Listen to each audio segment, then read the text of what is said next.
Good morning. Welcome to 15 minutes devotion. Let us worship the Lord first.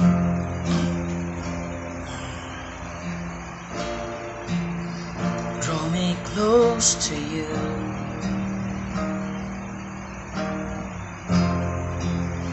Never let me go. I lay it all down again to hear you say that I'm your friend. You are my desire.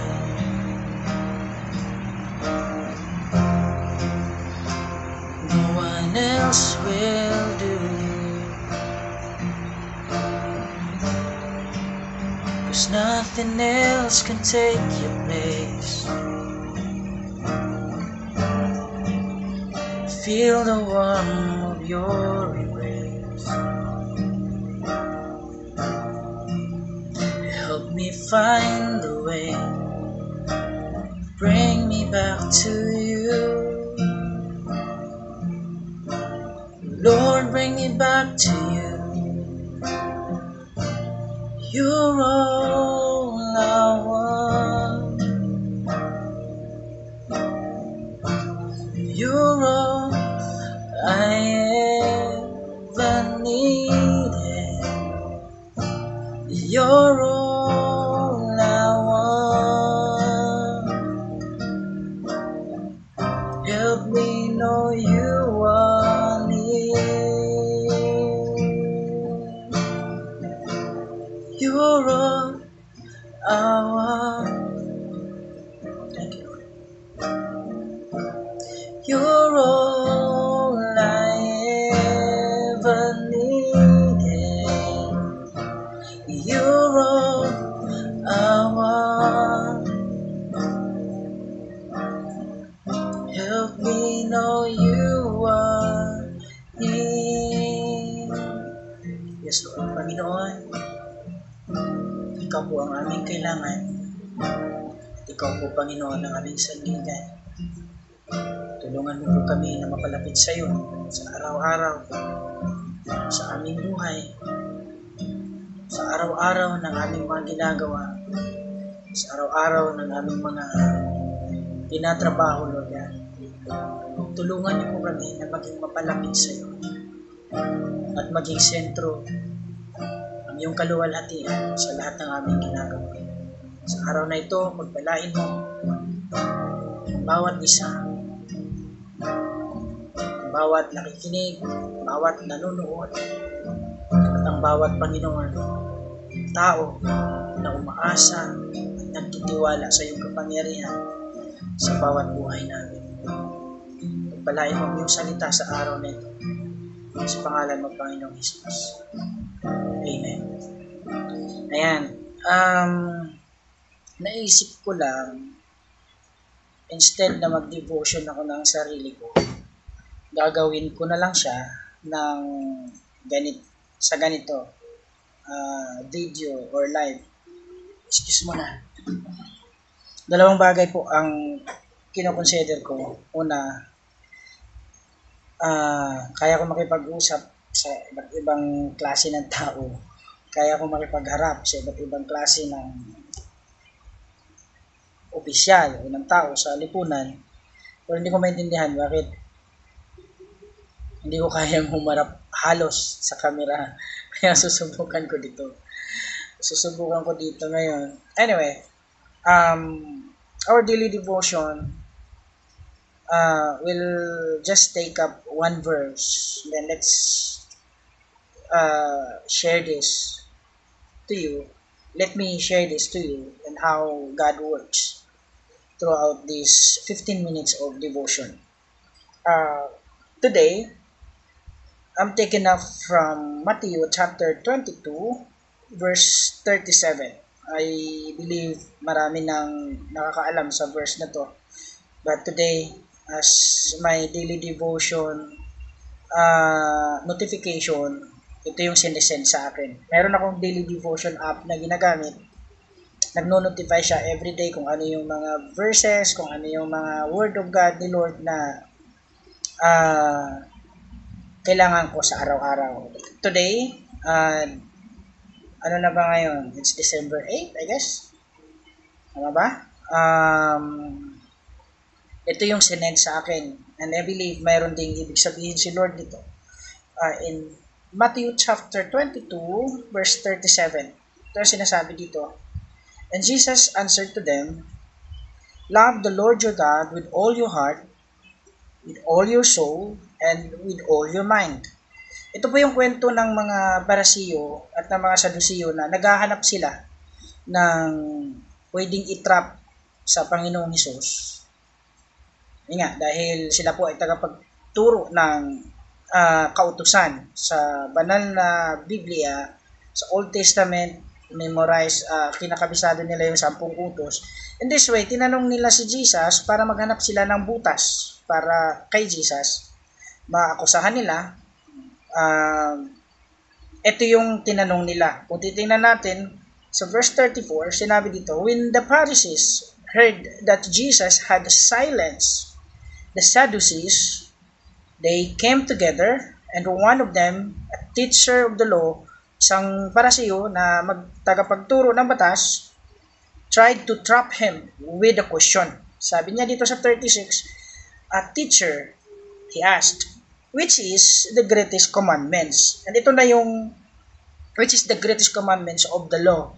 At ito na yung sagot ni Jesus sa 37. And Jesus answered, Love the Lord your God with all your heart, and with all your soul, and with all your mind. This is the greatest and important commandments according to Jesus. Now, wala silang makita dito. Ang mga Parasiyo walang makita ditong mali. But since this is devotion, this is devotional message, let us apply this directly to us, to me particularly. Because sometimes dito natin nami-miss out o nami-miss look, hindi natin napapansin itong mga bagay na to. Sa sinasabi dito, sikapin kong i-translate ito sa Tagalog in my own, no? Sa sarili kong pag-unawa. Mahalin mo, sabi ni Jesus, mahalin mo ang Panginoong Diyos sa buong puso, sa buong mong puso. Sana tama yung Tagalog ko. Sa buong mong kaluluwa at sa buong pag-iisip o kaisipan. Sabi ni Jesus, ito yung pinakamalaking commandments. Now, bilisan lang natin, bakit ito mahalaga? Una, sinabi dito, mahalin mo ang Diyos ng buong puso. Hindi po siya half-hearted. Buong mong puso. Kasi ang puso kasi natin is very vulnerable. Dito po naglalaro yung mga bagay na pwedeng magdadala sa atin sa kasalanan at pwedeng magdadala sa atin sa kapahamakan. Now today, God remind us na yung buong puso natin, mahalin muna natin siya. Unahin muna natin siya. Sa lahat ng iyong ginagawa, sa lahat ng iyong trabaho, mahalin mo muna ang Diyos. Bago ang lahat, bago ang family mo, bago ang asawa mo, bago ang anak mo, unahin muna natin ang Panginoon sa buhay natin. Now, ito nga din yung replika. Kung bakit napatanong si Jesus kay Peter, kung naalala nyo, kung gaano ba kamahal ni Peter si Jesus. Now, in this manner, titingnan natin, tayo ba? Una ba nating minahal ang Diyos? Kasi kung tutuusin, una tayong minahal ng Diyos. He first loved us. Una siyang nagmahal sa atin. So that's the reason why sinabi ni Jesus dito, mahalin natin ang Diyos ng buong puso. Buong puso. Pangalawa, mahalin natin siya ng buong kaluluwa natin. Bakit kaluluwa? Bakit hindi espiritu yung ginamit? Because the spirit, our spirit, is already connected to God. Ang kaluluwa kasi is ibang usapan yun. Sa pag-aaral namin ng Biblia, ang kaluluwa is ito yung nagde-decide ng mga bagay na material sa mundo. Ito yung nagde-decide, pumipili ng mga material na bagay sa mundo. That's the reason why sinabi ni Jesus, mahalin mo ang Diyos ng buo mong kaluluwa. Bakit? Kadalasang pinipili ng kaluluwa kasi is material things. At doon tayo nagkakamali. Iniisip natin, unahin natin material things, kailangan kong magpayaman para makatulong ako sa simbahan, makatulong ako sa kapwa. That's good. That's true. That's good. Walang problema doon. But the pattern is, ito yun. Unahin muna nating mahalin ang Diyos sa ating kaluluwa. In other words, sa mga material na bagay na iniisip natin, sa mga plano natin sa buhay, sa mga gusto nating marating sa buhay, dapat nakasentro ang Diyos palagi. No? Sabi pa nga, dito kasi sa kaluluwa natin, pwede tayong mahulog sa kasalanan dahil sa pagpili natin sa mga material na bagay. So, dito, very dapat maingat tayo sa aspeto. No? Nga, sabi sa Bible school namin, on our Bible school days, sinasabi doon, temptation is not a sin. But yielding into it, dun tayo nagkakasala. Pag ginawa na natin. So, isa pang kasabihan, sinasabi na you can allow birds flying on your head. But it is different story when you allow them to nest on your head. No, ibang usapan yun. Pwede mo silang hayaan na maglilipad sa ulo mo, pero ibang usapan kapag hinayaan mo na silang mangitlog sa ulo mo. That's how temptation described. Now, bakit na connect ko yung temptation dito? Because yun nga ang kaluluwa natin. We always choose, pinipili natin yung palaging pinipili ng kaluluwa. Very attractive si kaluluwa natin sa mga material na bagay. And that's right. Dito natin medyo iingatan yung sarili natin. Bakit? Sa araw-araw ng ating buhay, nadidistract tayo sa mga material na bagay. Yes. Even us, tayo lahat. Wala pong napipili sa atin. Nakakatawa nga minsan. Kasi, pag nagkataon, nung nakaraang linggo, kahapon, nagbiyahe ako going to Calamba to worship. Natrap ako sa traffic dahil sa sobrang daming tao. Halos hindi mahulugan ng karayom yung kalsada sa sobrang daming tao dahil sa pamimigay ng akap na yan, yung ayuda na yan. Well, naisip ko lang kung ang mga tao na yun is nakapagsimba na ba? So that's our kaluluwa, that's our soul. Inuuna yung mga material na bagay. Nakakalungkot isipin, for sure, out of thousands people na nakasalubong ko kahapon doon sa area na yun, kasi doon ako napadaan, I'm very sure may mga born again doon. I'm very sure may mga Christian doon. But mas pinili nila ang pumila sa ayuda. Ayun na naman, kasi sa hirap ng buhay ngayon, hindi din natin sila masisi. Mas pinili nila ang pumila sa ayuda kaysa sa unahin ang pagsamba sa Panginoon. So, ito yung dahilan bakit sinabi ni Jesus, mahalin mo ang Diyos sa buong mong kaluluwa. In other words, we go first. Unahin muna natin si Lord. Kaluluwa natin, dapat si Lord ang mapapupurihan. There's nothing wrong. Walang mali kapag nangarap tayo ng material na bagay, nagtatrabaho tayo, kailangan natin ng pera, of course. Tayo may mga anak, may pamilya, kailangan natin ng pera. But ang ibig kong sabihin is, bago yan, Jesus, the Lord, must be first. Siya muna. Siya muna yung unahin natin. Love the Lord your God with all your heart, with all your soul. Kasunod nito, and with all your mind. Ng buong kaisipan. Sa pagising natin sa umaga, una ba natin naiisip ang Diyos? Una bang pumasok sa isip natin ang pagpapasalamat sa Diyos? Una bang pumasok sa isip natin ang pagsamba at pagpuri sa Diyos? Our mind is kung gaano kalawak ang kalawakan, hindi din nagpapatalo ang isip natin. Ganun din kalawak. Yung isip natin kung saan nakakarating. Saan napupunta sa mga material na bagay, napupunta sa mga kasalanan, kaisipan ng kasalanan, napupunta sa kung paano kumita ng malaki. Ang daming laman ng ating isipan. Kaya dito sinasabi ni Jesus, love the Lord your God with all your mind. Buong kaisipan. Mali ba, pastor, na mag-isip tayo ng material na bagay? Walang mali doon. Mali ba, pastor, na mag-isip tayo sa ating mga loved ones? Isipin natin sila. Mali ba, pastor, na isipin natin yung ating mga trabaho, kung paano natin mapaganda ang ating buhay? Wala pong mali doon. Ang mali doon, kung wala ng pwesto sa isip natin ang Diyos. Kasi ito ang pinakamahalagang utos ng Diyos. Ang mahalin siya ng buong kaisipan natin. We need to love Him with all our mind. When you work, you praise the Lord. When you go to your business, you praise the Lord. You gave always a space for the glory of God.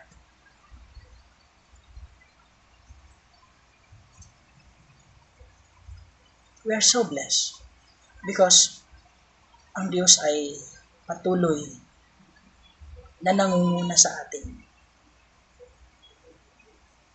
Did we observe that? Nangunguna sa pag-provide sa ating mga kailangan. Nangunguna sa pagmamahal. No? He is always the best. God is always the best. If we talk about giving, He gave the best for us. His Son. Binigay niya ang pinaka-the best na regalo. Ang kanyang anak. Dahil mahal na mahal niya tayo.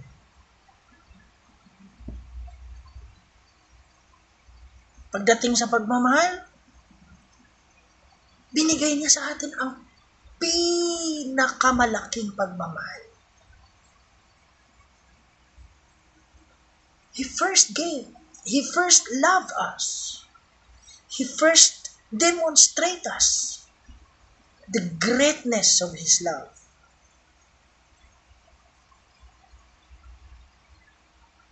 Pagdating sa mga plano, ang Diyos ang pinakaunang nagplano ng malaki para sa atin. Bakit? Do you remember John 3:16? For God so loved the world that He gave His only begotten Son, that whosoever believes in Him will not perish. Ito yung plano, the greatest plan, but have eternal life. Future yun eh. Plano ng Diyos yun eh. Tayo sa mundo, kahit anong gawing plano natin, pagtatapos tayo doon sa when we die, tapos na lahat. Doon tayo magtatapos. When we are in the grave, tapos na lahat. Hanggang doon lang yung limitasyon ng plano natin. Pero ang Diyos, ang plano niya is eternal life. For you, for me, for us, to have this eternal life. Walang hanggang buhay. And that's how great is God's plan. So that's why He asked. Nakiusap siya sa atin, mga kapatid. Mahalin natin ng Diyos ng buo nating kaisipan. Because our plan could be good, but His plan is always the best. Sorry, lumagpas na tayo ng 15 minutes. Hindi natin may iwasan yan. Because the Word of God is really working in our lives. So today, for today's devotion, let me just remind you, love the Lord your God with all your heart, with all our soul and with all our mind. That is the greatest commandments na binigay ng Diyos sa buhay natin. Manalangin tayo. Panginoon, lumalapit kami sa iyo sa oras na ito. Maraming salamat na muli tinuruan mo kami kung paano ka namin mahalin, paano ka namin unahin, at paano ka namin pahalagahan. Maraming salamat, Lord, sa mga taong pwedeng makapanood nito, pwedeng makarinig nito, Lord. Baguhin mo ang kanilang buhay. Tulungan mo po sila na mapalapit sa iyo at makilala ka bilang Diyos at tagapagligtas ng kanilang buhay. Maraming salamat sa aking mga kaibigan, Lord, na nangangailangan pa ng kaligtasan. I pray you will touch their lives.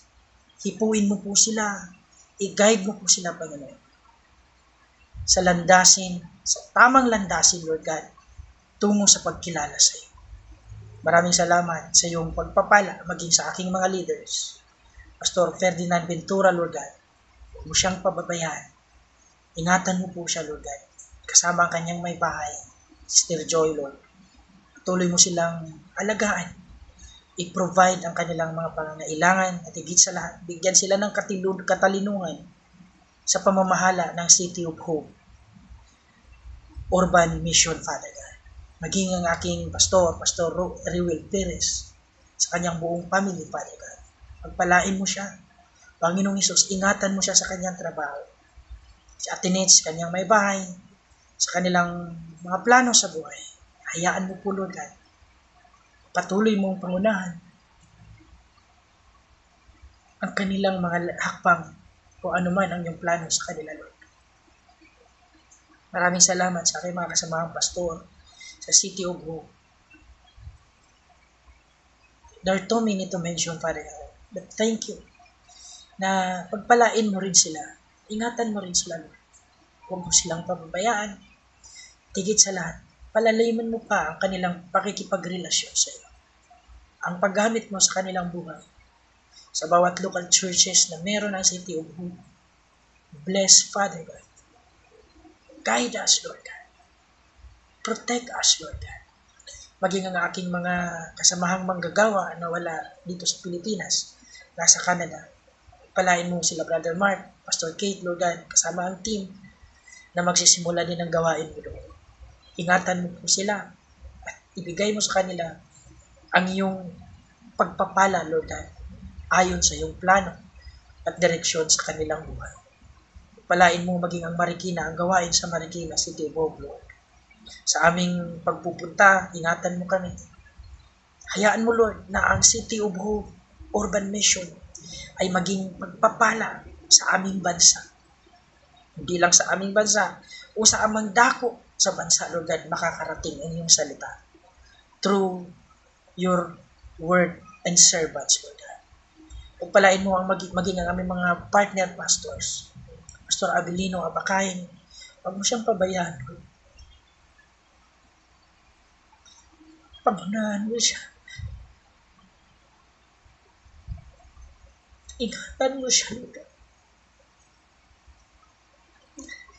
Thank you for using their lives for your glory.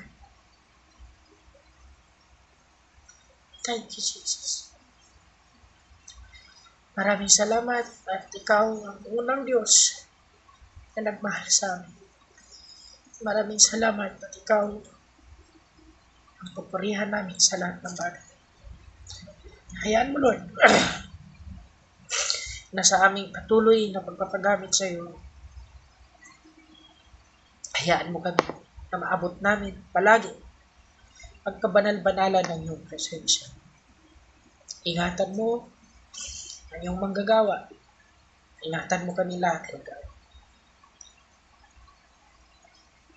Thank you for your love. Thank you for your grace. Thank you for your mercy. Thank you for today.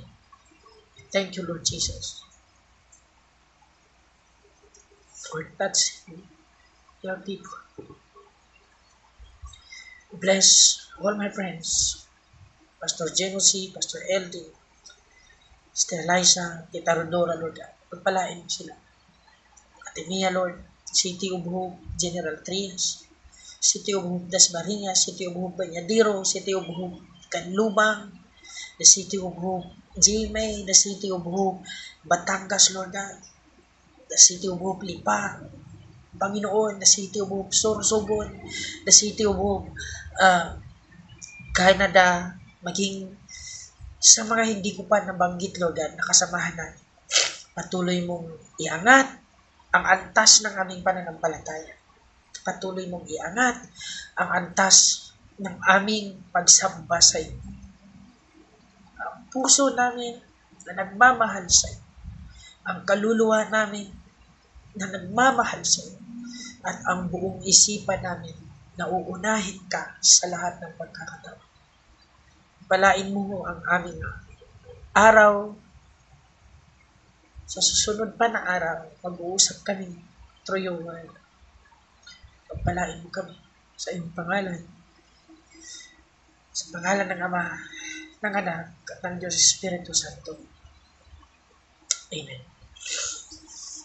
God bless you. Abot lampas tayo ng 25 minutes. I'm sorry. Sisikapin ko na mapaiksi siya the next time around. Yung devotion ko kasi is mahaba talaga. Ngayon, naisipan ko kasi i-video siya para i-share sa inyo. Medyo mag-a-adjust ako sa time. Hopefully, magawa ko to everyday. Just for us. Para sa atin. God bless you guys. Jesus loves you. Thank you.